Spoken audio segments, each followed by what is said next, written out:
Welcome. This video is to help navigate the AFOA Canada Indigenous Fiscal Tools web tool. This was a tool that was developed by AFOA Canada giving empowerment to Indigenous communities for sustainable financial planning and governance. So essentially this tool is designed and allows you to come to a location where you're able to gather fiscal planning templates, fiscal planning best practices, and good governance practices around change management, reporting to the communities, internal and external reporting. So let's navigate how that works. So on the top ribbon, there's these 4 sections called reporting and budgeting, planning and engagement, implementation and management, learning and growth, and then of course the contact us in the French section. And so when we look at these 4 areas, there's 4 areas within either the top section or also this bottom quadrant, which has these 4 that you can pick upon that you wish to do. So you can either use this 4 quadrant section on the below, or you can click on either of the top ones as above. So let's go ahead and go into reporting and budgeting. So in the reporting and budgeting section, it goes through on each one. So if we click into budgeting, it goes through what is a revenue forecast? What is the process that we're going to do? What is the timing? What things should you consider? How are we going to begin doing that? Again, what is cash management and conclusion? Now at the bottom of some of these, you'll see budget draft templates that we can gather.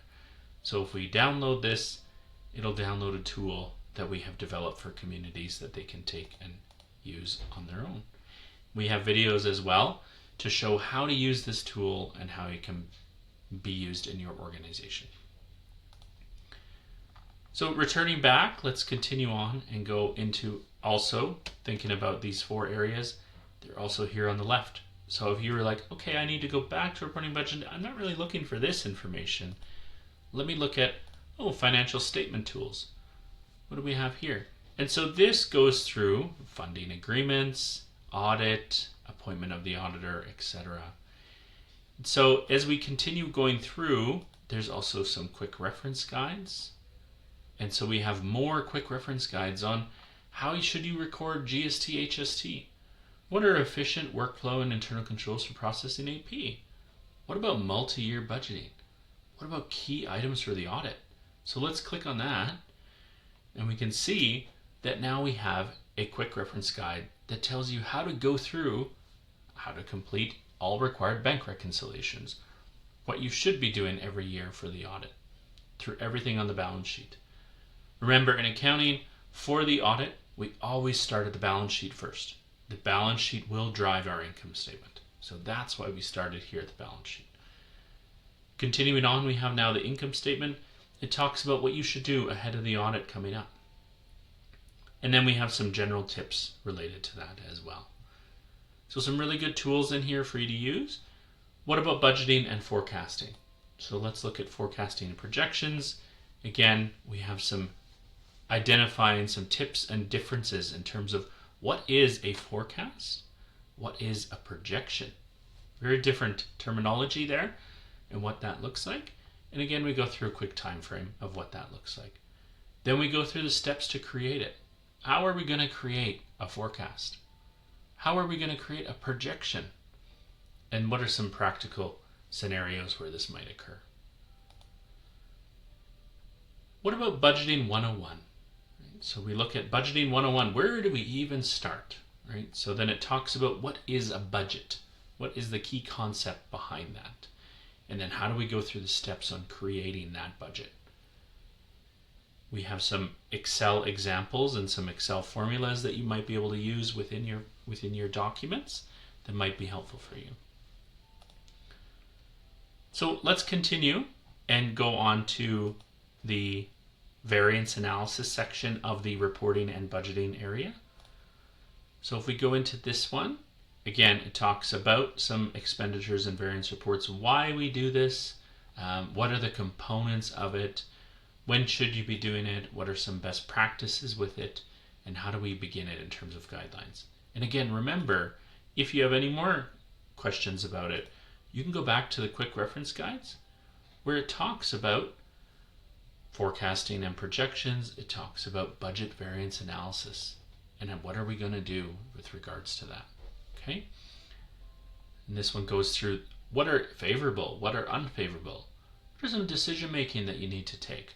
Here's the steps in terms of how to prepare variance analysis and some practical steps along the way.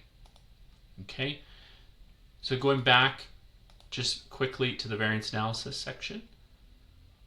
Again, we have a budget and variance analysis tool. So if you download that tool, we have now the budget and variance analysis, simple budget and variance analysis tool. And we have a video that navigates how to use this tool. It's very critical that when you do use this tool, that all of these links are working properly, but don't worry, because we have created a video also on how to correct broken links. So there's a video as well on how to create broken links. Great. So when we continue on into, we can go to planning and engagement from this section, or we can go from this section up here. So for this purpose, let's navigate from the second ribbon. So we want to go to community engagement. So in community engagement, we talk about the AGM. We talk about how to set up and organize the AGM, and then we talk about some challenges and best practices that might occur, as well as some timing preparation, a bit of a work back schedule so you can understand how to do that. Okay. In terms of reporting internal and external, we talk about the fiscal policy review, which is your finance policy.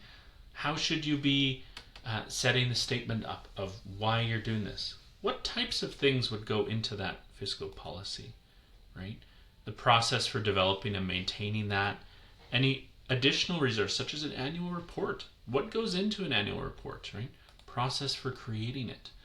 What about some best practices again? And then finally, if you go into this free templates, we have a plethora of templates in here, right? We have a program report template. We have a program report, another one for a different program. We have an annual report template that you can gather. We have some sample letters of appointment to auditor, sample letter of tender, etc. All things that will help you in your organization. And when we look at this annual report 2025 template, let's take a peek at what it looks like. So here, this is for a development corporation. It can be for a First Nation. Essentially, you're going to change these yellow highlighted boxes. And you're going to change them how you see fit with your organization. So you have a introduction statement. This is what we're talking about with this statement. Here's a table of contents that you'll have, and a message from leadership. This is often from Chief and Council or the Board of Directors of the organization, who it might be.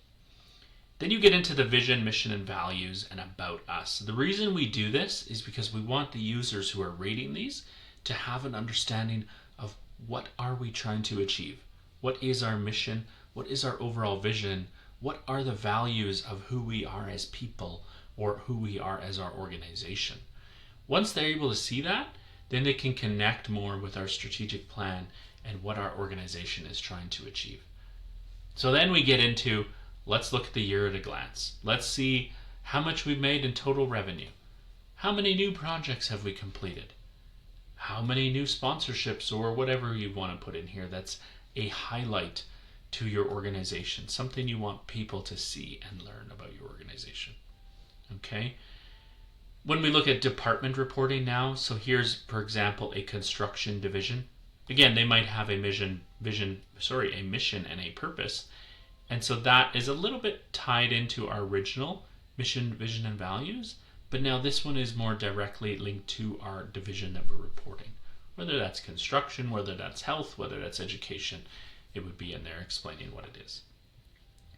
They talk about last year's goals, right? And then we talk about revenue and expense this year, and then goals and objectives for the current year. So that way people can see, what did we do last year and what are we doing this year? Okay, so it's always nice to have that comparison. And again, we just did a hospitality one here, and then I put repeat similar format for other divisions. So if you want, you can just copy this in and then just paste it right below and continue on with the next one. Okay. Always have a financial overview. So typically you show your financial statements in here. And the financial statements include your statement of financial position or your balance sheet, your statement of operations, and your statement of cash flows, and your notes to financial statements. Okay, and then also the auditor's report. So this also is the auditor's opinion of the organization. We always like to include that in the annual report. Great. So I'm going to stop this video for now, and I'm going to put another video up just to go on to some other tools that we have and how to navigate the web tool. Thanks.